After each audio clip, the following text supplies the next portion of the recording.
It's worse. Just give it a few seconds here as I wait for Facebook and Twitter to do its thing.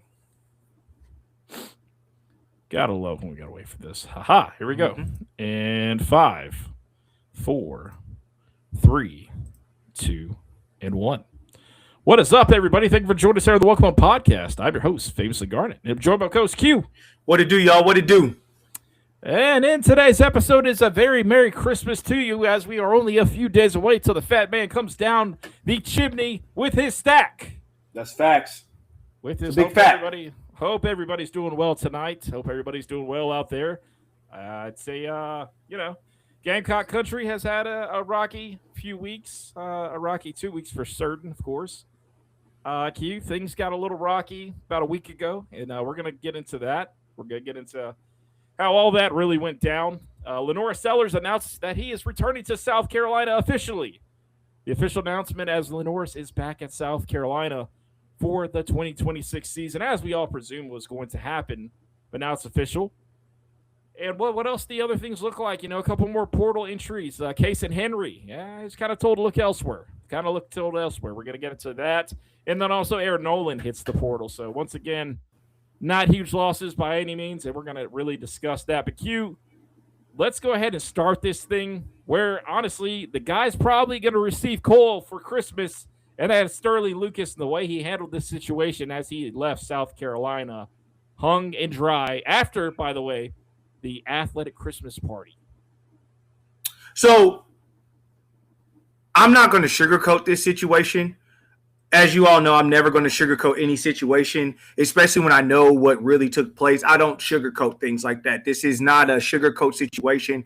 This was, in my personal opinion, diabolical. And I hate using the term diabolical because I feel like it has its childish ways when people use it. But I'm using it in the terms of you used a situation to try and leverage a situation that ended up not being a situation, and now you're about to lose on your end of the situation. That's called diabolical, folks. So let's break this down.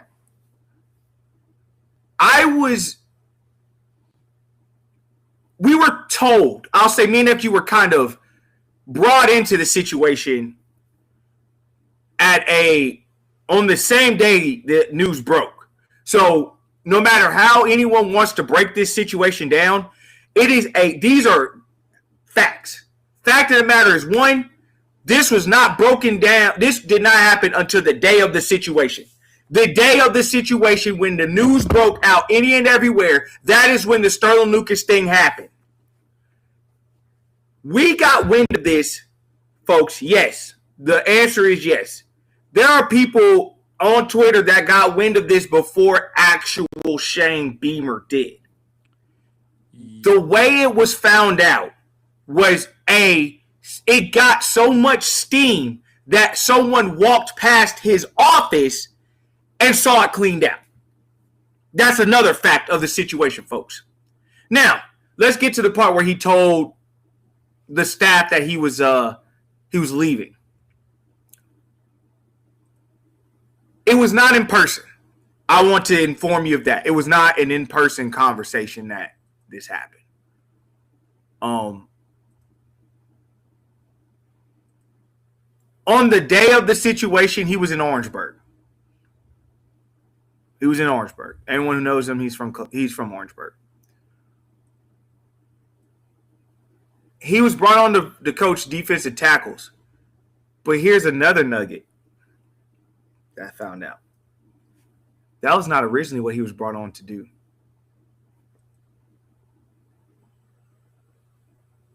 That was not originally when he was brought on to do. If anyone has followed Sterling Lucas's career, he's never been a defensive tackle coach. Never in his entire life.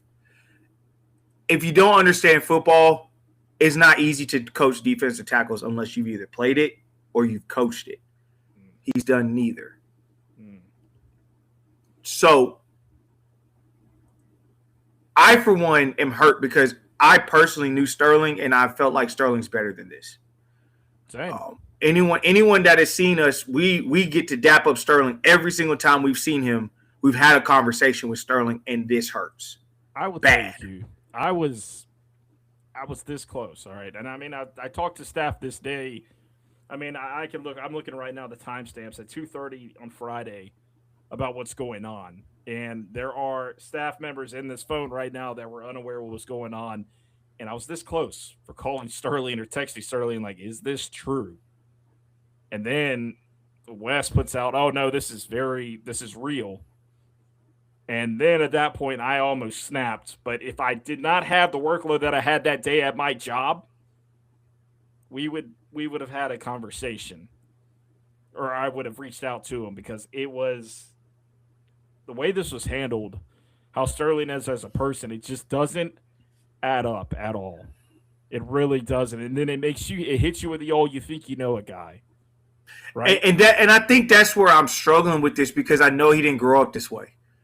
I know he wasn't raised this way. I know this is not how you handle situations like this. And I don't care how many reports are out there saying, it was known he was looking around. It was this, it was that. This situation was not one that was known. I'm letting you know this was not known. No. And no matter how y'all want to put this situation, no matter how you want to wrap this up, I cannot believe this is how this was chosen to be handled. I was very shocked. But not only was I shocked, a lot of people were shocked, including players. That's my thing, Q. I mean, forget the fans, whatever. I mean, we're part of this equation. But the whole thing that makes this happen is your guys, your players, and they find out this way. They find out via social media, which that happened.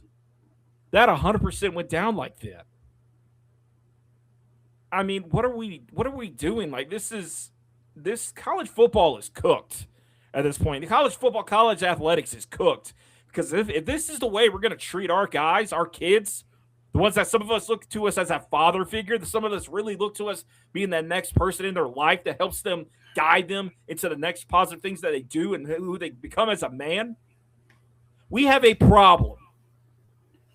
This is a joke. And I'm going to say this right now. Sterling better sign for over $1 million. Because if he's not signed for over $1 million, it was a 110% lateral move. Yeah. Because he was in line to get another raise. So, he was. He was. His contract ended this year of 2025, December 31st exactly, on December 31st, 2025. And he was going to be moved. No. He had another year, because his buyout's $350K. That's right. So he had some time on it. He 100% had some time on it.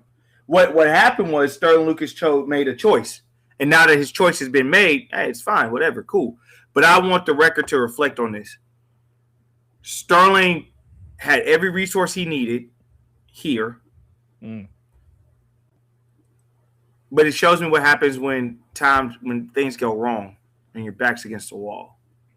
That's what that says. The timing was terrible. The timing of this is just horrific. Honestly, if you're going to do this, I mean, do it after the new year. I mean, talk with Shane. Let him know where things are, because give him a chance to counter. Give him a chance to counter. You didn't even give him a chance to counter. You didn't give him an opportunity. And on top of that, you set Shane in a bad position again, and you're no better than Will Friend or any of those other guys, Mike Bobo, any of them, the positions that we were in with those guys. And if you're in the same club as Will Friend, you're a POS. Amen. Just saying. All I'm going to say to this, out of respect for the people I know, Sterling was wrong for what he did. And we just got to let it be what it is, folks. Sterling was wrong. He knows he was wrong how he handled it. He's very aware. There's nothing more you can say to the situation, but that's what happened, folks. That's how the timeline went. He's not coming back here. So you can let that go, but I just wanted the record to reflect. I want the record to be put on there. So, yeah. Just an insane way of handling things. I mean, I thought we would be better than this. I mean, especially with Sterling. I thought he would be better than this. I mean. It is what it is. Yeah, I mean, hey, look. And Lane Kiffin, with his background, man, with his resume, the things that he does and who he is, I mean, good luck and have fun with that one. Because guess what? As soon as things don't start working out at LSU, and I'm not saying they're not going to, but if they don't, And Lane has not proved that he can win anywhere yet. He hasn't gotten to the playoffs yet, which I guess his guys are doing it now. But guess who's not? Guess who's not being the captain of that? Guess who's not taking him to the playoffs right now? Guess who doesn't have a win in the playoffs right now? It's not Lane. It's not Lane. Sorry. I will say this too. Y'all better pray the board doesn't go to Michigan, because the first call Alabama's gonna call, it's gonna be Lane Kiffin. Mm-hmm. And I guarantee he's going to take that call.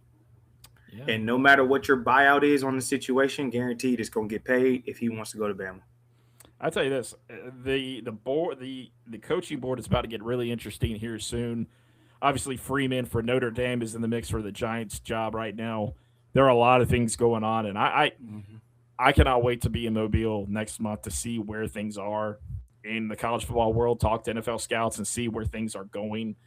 And just be able to sit down and really get ready to really delve into their minds, because this has been a very interesting season on many different fronts. The Sherrone Moore situation, Lane Kiffin doing Ole Miss the way they did.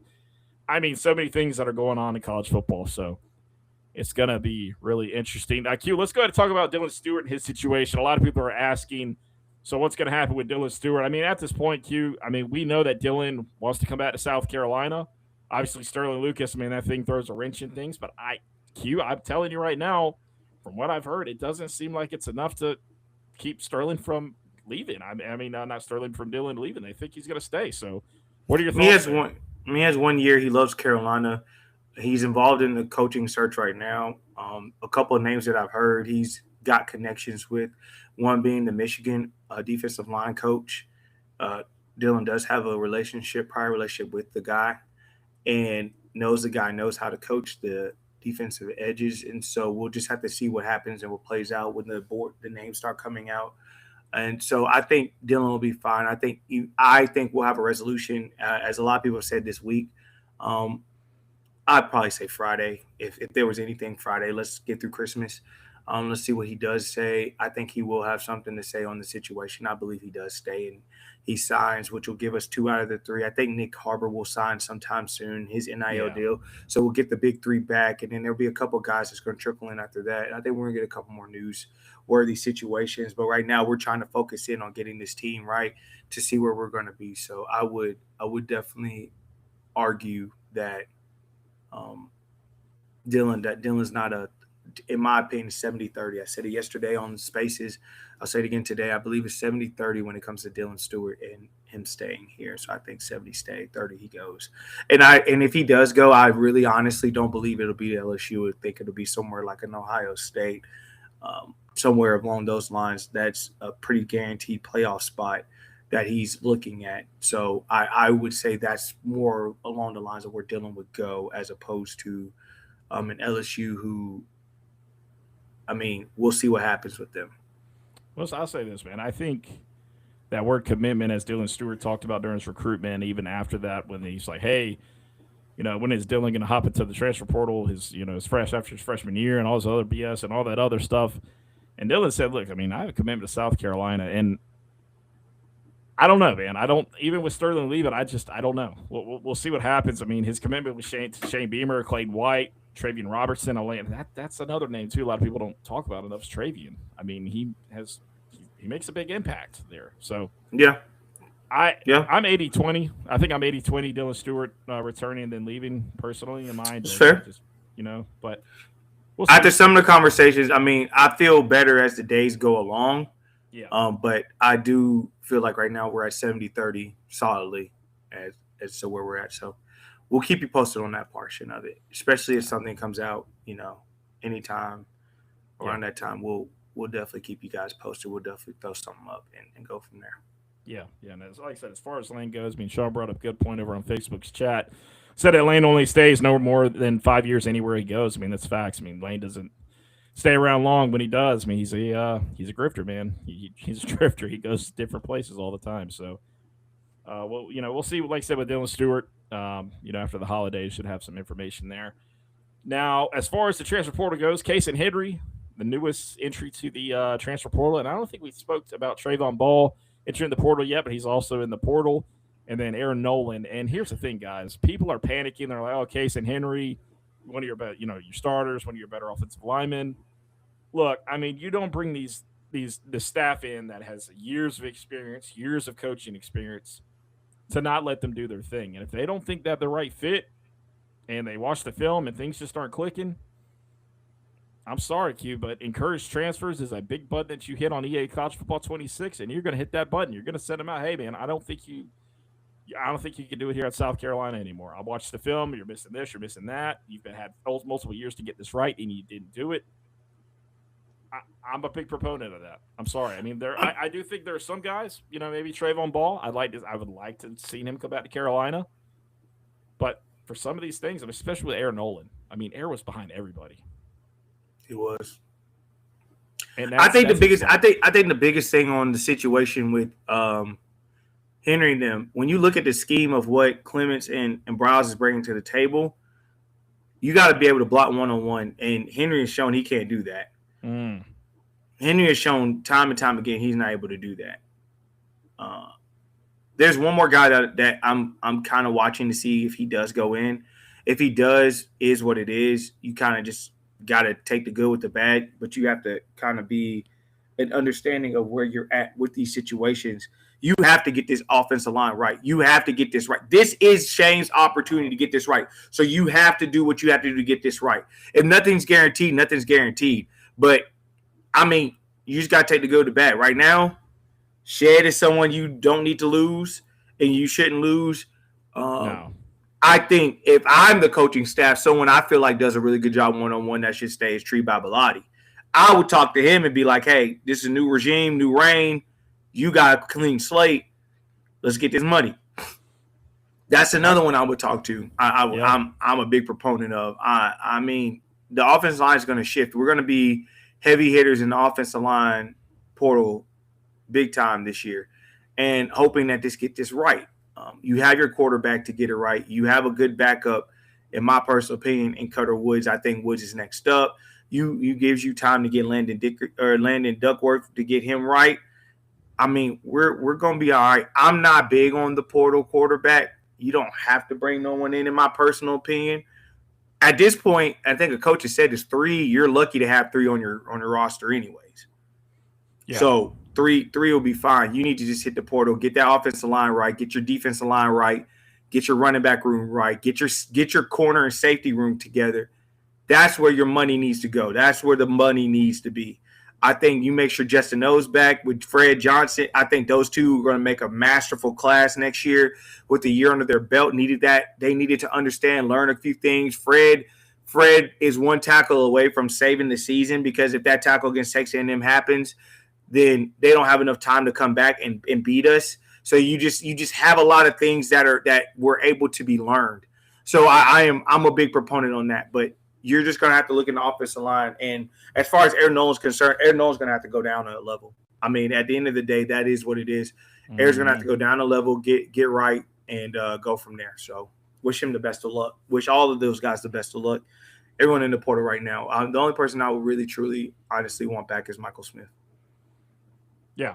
I mean, you never know, right? Yeah, you never know. Never say never, right? I personally haven't spoken to him about the situation. I mean, we talked a lot before the season and last year before that, so I don't know. I'm going to reach out to see where he's at with it. But, yeah, I mean, as far as the whole thing with Aaron Nolan, I mean, a lot of people I've seen in the comments when I posted the news earlier on Facebook, and this is really out for my Facebook people out there, it's not that significant of a loss, guys. I mean, Aaron Nolan was not developing in the right direction. He was not going in the right direction. He had opportunities at South Carolina to get him to that point, and he didn't take it upon himself to do the things that were needed. He didn't take it upon himself to do the extra things that were needed. I agree. And I'm sorry, like, if you can't do that, then you're just not a right fit at the University of South Carolina, and you may not be a right fit in the Power 4. I agree. I agree. I hate it. I hate it for him. I agree. I really do. I hate it for him, and he needs to find himself. If this is what he wants to do, he wants to play football. I say it all the time. If this is something you love, you have passion for, you want to have a future with it after this level of football, then you need to get ready. You need to get real about it. You need to stop looking at the NIL numbers and do something about it, because guess what? Those NIL numbers the next level, you ain't going to see it. It doesn't matter. After NIL and college is up, you're done. And you better find yourself quick because the NFL will take you quick and they'll take whatever you got and take it right from you. You have a Which job, I think you're on a that's practice why squad, next thing you know, it's gone. that's why this next portion is huge with LaNorris coming back. If you look at Anthony Richardson's, what do I want to say? His time in the NFL, LaNorris' family took a hard look at that. So with that situation, since we're transitioning there, with that situation with LaNorris, I told you guys, it's on here. I think I said it on here too, Beyond Spaces. Yeah. FG, I've said it since when the sports season started. Hey, man, after some things I saw, I believe LaNorris will be back next year. FG, remind me, correct me if I'm wrong, but I'm pretty sure I said this, and this was before we even played Virginia Tech. Yeah. I said LaNorris should be back next year. Did it go the way I thought it was going to go? No. But what I thought was the issue was LaNorris needed to still work on his progressions and on his down the field looks. He doesn't do a good job of that. I love the kid to death. One of my favorite people that I've ever met, that I've ever talked to. But I have to be real about situations. And that's a real situation. He'll tell you that. His family will tell you that. Anyone will tell you that's what needed to happen. Yeah. Shula didn't do him any justice.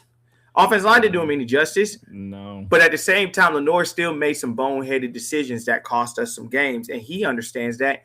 And it was known that the heat really came up around Ole Miss that they were like, hey, man, it's foregone conclusion. He's coming back. And so I want to address that because I want to address the portal thing. If you guys want to listen to Todd McShay, that's up to you guys.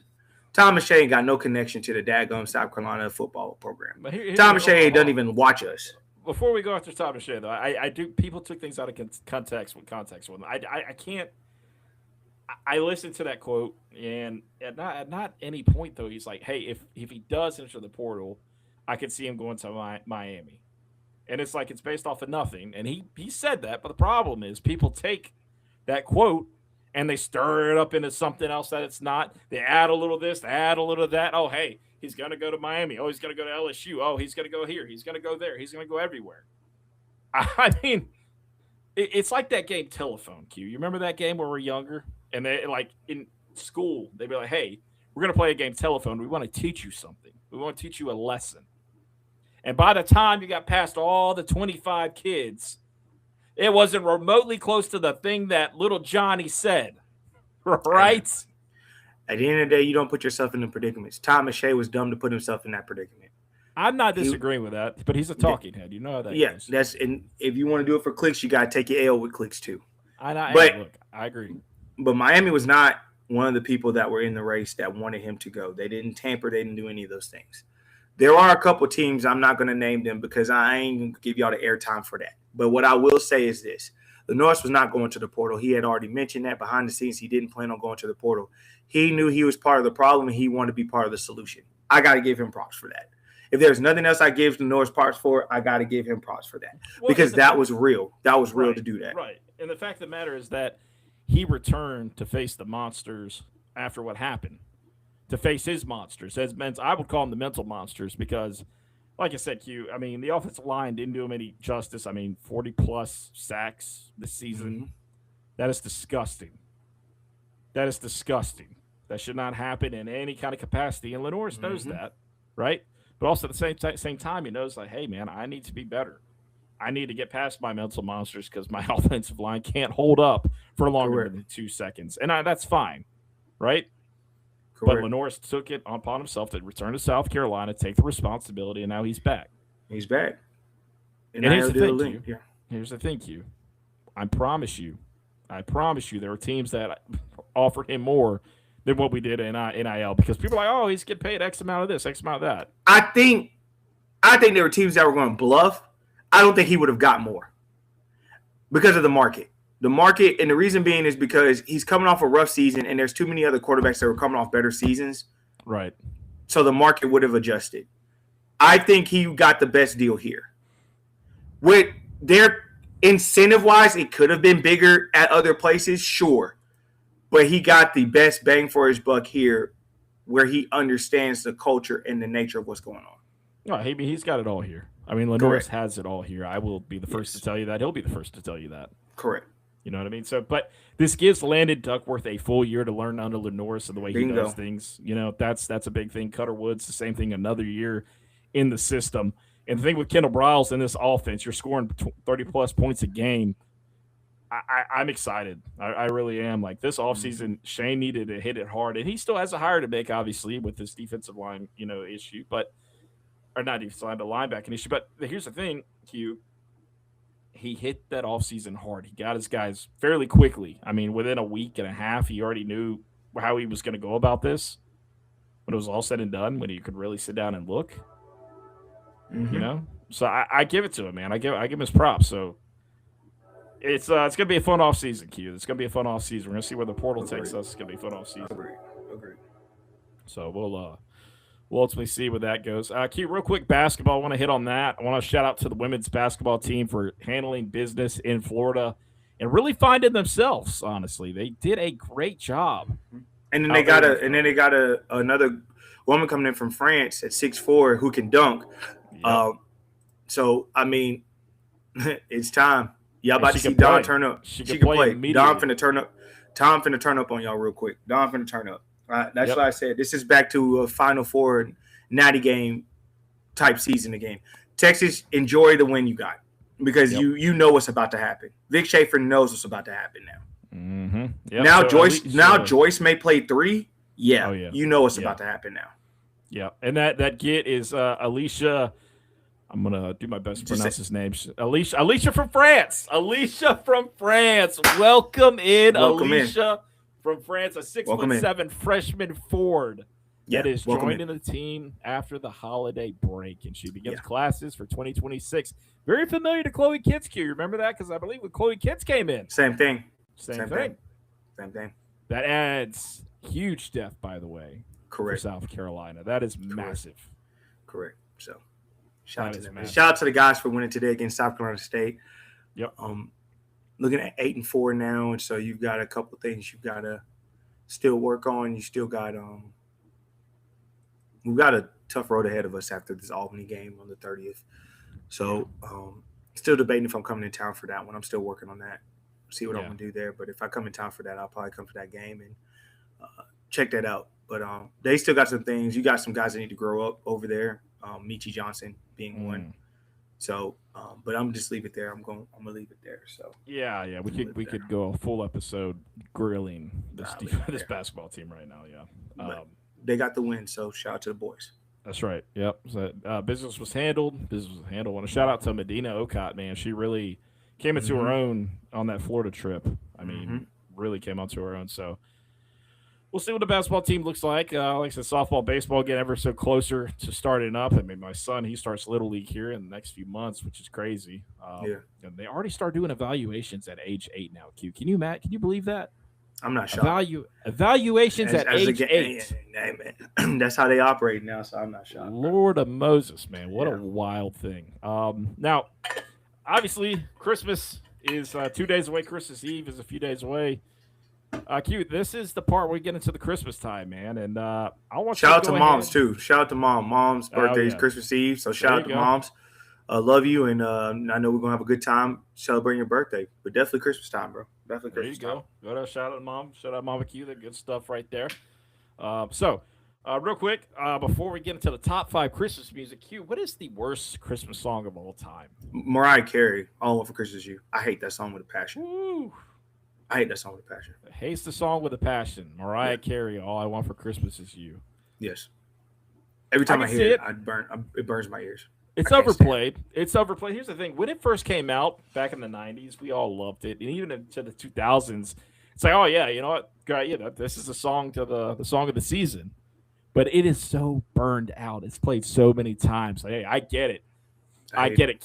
Q, this is my selection, and it is Bruce Springsteen, Santa Claus is Coming to Town. My God, that is like taking claws, nails to a record and scratching it as many times as you can, putting your claws and nails on a chalkboard and go right down the thing just like in Jaws, right?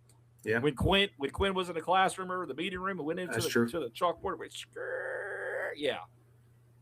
All Santa right, Claus fair. is Coming to Town by Bruce Springsteen is by far the worst song that you could play. It's fair. That song's I'm not a terrible. big fan of it, so I get it. But I hate Mariah Carey's "All I Want for Christmas Is You." That's It's a fair. hate. It's a hate. That's fair. That's a hate. I mean, it's a strong word, bro. Hate's a strong word, but Yeah, I feel like exactly. So that's how you know that's how I know. Yeah, you don't rock with it. I don't rock with that. You don't rock with it. All right. Well, top 5 Christmas music movies. Q. What are your top 5 Christmas movies that you like watching with the fam? Best Man Holiday, Friday After Next, This Christmas, Almost Christmas, and Home Alone, the first Nice. one. The first one. Yes, that's my favorite one. I've seen a lot of people taking Home Alone 2 over the original, over the No. first one. The original one, more space. He did more action because there was more space. So Home Alone. And it's set at the same place the whole time, just about, besides going to the store real quick and the church scene, right? Yeah. Yeah, I think Home Alone won. So those are my 5 right there. I could get it. I could rock with it. I think my son might argue a little bit with you between Home Alone 1 and 2, which I love his opinion, by the way, on the other ones, because he's like, those don't matter. Those are not the Home Alone movies to me. Those are absolute. Yeah, 3, like, I stop at 2. Like, there's no Yeah. more going past it. I mean, 3's okay. It's okay. I'm not saying it's great. It's definitely nowhere near 1 and 2. But you can deal with it, right? It's one of those like, I kind of rock with it. It's kind of, hey, I'll watch it a little bit. But after that, I couldn't tell you what. I've never seen the other ones after that. I've never That's seen fair. the others. And I believe Scarlett Johansson was in the third one, if I'm not mistaken. I would never have known. I literally would Yeah. never have known because I would never watch them. I would never give them any time of day Yeah. Never. Yeah. in my life. Yeah. No, I hear you, man.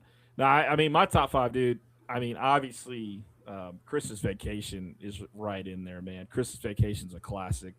It's a good one. Friday After Next. That's a Christmas movie. It is. It's hilarious. It's funny. It's hilarious. It's elite. I would put this in as a Christmas movie, but I can't watch it with the family, obviously, and that's Die Hard, right? Die Hard is a fantastic. Everyone movie. does say that. Everyone does say that's a Christmas movie. So I do It's- agree with you there. It's a Christmas movie. I got to give it to him. Jingle All the Way. Look, dude, Sinbad and Different. Jingle All the Way, hilarious. Different. That movie is hilarious. It's an honorable mention for me. It's an honorable mention. Honorable mention. It's not beating any of the top 5 I have, so it's honorable mention. Oh man, I got to fight Turbo Man. Oh, Yeah, I get honorable mention. It's a solid one. Oh man, what a movie! Now Jingle All the Way, and Polar Express, dude. Polar Express. That if that doesn't hit you in the feels, Q. When we were reading that book when we were younger, Yeah, that's fair. That's fair. that's That's yeah. fair. Another honorable mention. That's fair. an honorable mention. Another honorable mention. That's fair. I like it. It's Sa- fair. Where does movie Santa Claus sit with you at? Unpopular Tim- opinion. I Tim don't like Allen. it. Tim not a big Allen, fan of Santa it. Claus. You're not a big fan of it, Not a big fan of it. man. It's not a big fan of it. I've never been. Never been. I didn't say Elf. I like Elf over it. I would watch Elf over it. Well, I think Elf. Look, Will Ferrell. I mean, he's been in a ton of movies, and honestly, people when they say Elf, it's one of his top movies. When it's all said and done, man, the things that That's he's fair. accomplished out of that movie alone, Yeah. So that's fair. all-star cast with Elf. That was a great That's fair. cast in that movie. That's a fair point. Great That's a fair cast in point. that movie. I mean, all the other ones they kind of fall as an honorable mention. I mean, Christmas with the Cranks. Not a big fan of that one. A Christmas Story. I mean, that's always up there. But I mean, Yeah. 24 hours of a Christmas Story just eventually It gets on your nerves. it gets old quick, man. Yeah. When I was younger, I loved the heck out of Christmas Story, man. Especially Catch Ralphie, him out. Yeah. Catch him about 8 Ralphie or got 9. those Yeah, I'd hands, have been bro. straight. He gave that bully those hands. Yeah. Like I He mean, lit- yeah. lit Catch up. me 8 or 9. I got you. Now, I'll tell you what, though, I had one of those epiphany moments the other day, man. I went to the ice, got some ice out of the old refrigerator, and wasn't thinking about it. Next thing you know, ice stuck to my lip. I'm like, oh, yeah. What did you man. learn? What did we Well, learn? You think you would watching those movies, right? You Yeah. think you would. But no, I mean, great movies, man. Home Alone 2. I mean, just classics. Yeah. They don't make movies like that anymore. Q. Let's just call it how it is. Yeah. They don't. They don't. quality's not there no more. The quality, the storytelling, you can make a good cast out of it, but the storylines these days are just so. Yeah. I don't know. For God's sakes, Anaconda is coming back out, which this is a Jack Black, Paul Rudd comedy film. Yeah. What? It's like they don't care anymore. It's like, hey, we're gonna roll this out. Throw whatever they want out there now. Oh man, just absolutely insane. Well, no, that's really good stuff. Yeah, I think we've really hit on all the subjects around Gamecock athletics, and of course, with Christmas time, no show on Thursday as expected, right? There's stay with your family, enjoy your time with them. I mean, obviously, if something happens over the weekend, Dylan Stewart news or anything, we'll record as needed, right? Facts. But things are kind of going to slow down here soon. Into what we're still in the dead period, obviously. Don't tell LSU that. And just things gonna happen. But guys, appreciate y'all tuning in live. The Welcome Home Podcast on Facebook, YouTube, X, all those good places where you can watch the show live. Appreciate y'all tuning in to the Welcome Home Podcast on the Apple and Spotify where you can catch it in the replay. Please rate and review the show as you can and subscribe to the show over there on Spotify and Apple. Your official voice of South Carolina on the Believe Network. Guys, we hope you have a great Christmas. Be safe. We hope to see you next year. Yes, and we'll see you next time. Merry Christmas and peace.